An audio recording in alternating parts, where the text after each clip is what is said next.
በስመ አብ ወወልድ ወመንፈስ ቅዱስ አሐዱ አምላክ አሜን።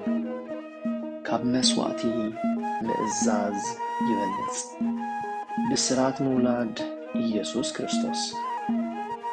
ወንጌል ሉቃስ ምዕራፍ 1 ካብ ፍቅዲ 26 ክሳብ 38። ካብ ዕለታት ሓደ መዓልቲ አምላኽ ንቅዱስ ገብርኤል መልአኽ ለኣኾ። እቲ መልእኽቲ ከዓ ናብ ሓንቲ ኣብ ናዝሬት ዝበሃል ዓዲ ናይ ገሊላ እትቕመጥ ድንግል መጽአ። ንሳ ከዓ ማርያም እያ። እቲ መልአኽ ናብ ቤት ማርያም ኣትዩ ሰላም ማርያም ኣትምልእተ ጸጋ እግዚአብሔር ምሳኺ እሞ ደስ ይበልኪ በላ።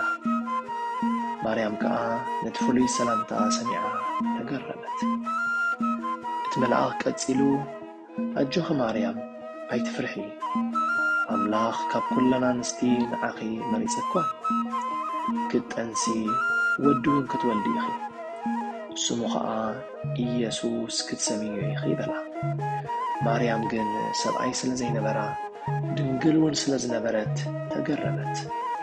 ማርያም ኣነ ሰብኣይ የብለይን ድንግል እየ፣ እዚ ከመይ ልኸውን ይኽእል በለቶ። ገብርኤል መልአኽ ከዓ ንኣምላኽ ኩሉ ቀሊል እዩ፣ ንዕኡ ዝሰኣኖ የለን፣ ዘመድኪ ኤልሳቤጥ እውን ብዕድመ ኣሪጋን ከላ ኣምላኽ ውላድ ሂብዋ ካብ ትጠንስ 6 ወርሓ እዩ በላ። ወሲኹ ከዓ መንፈስ ቅዱስ ኣባኺ ክወርድ እዩ፣ ሽዑ ክትወልዲ ኢኺ፣ እቲ ትወልድዮ ቅዱስ ወዲ ኣምላኽ ክበሃል እዩ በላ። ማርያም ከዓ ንኣምላኽ ትፈቱን ትእዘዝን ስለ ዝነበረት ኣነ ኣምላኽ ዝበለኒ ኩሉ እእዘዝ፣ ከምቲ ዝበልካልኒ ይኹነለይ በለቶ።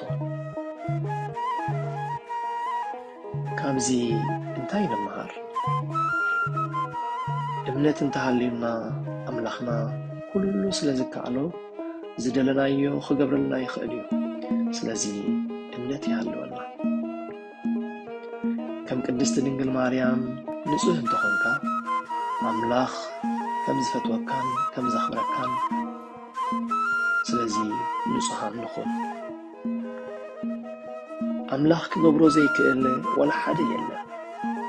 ወላ እቲ ንዓና ክኸውን ዘይከኣል ዝመስለና ንኣምላኽ ይከኣሎ ምዃኑ ምእማን።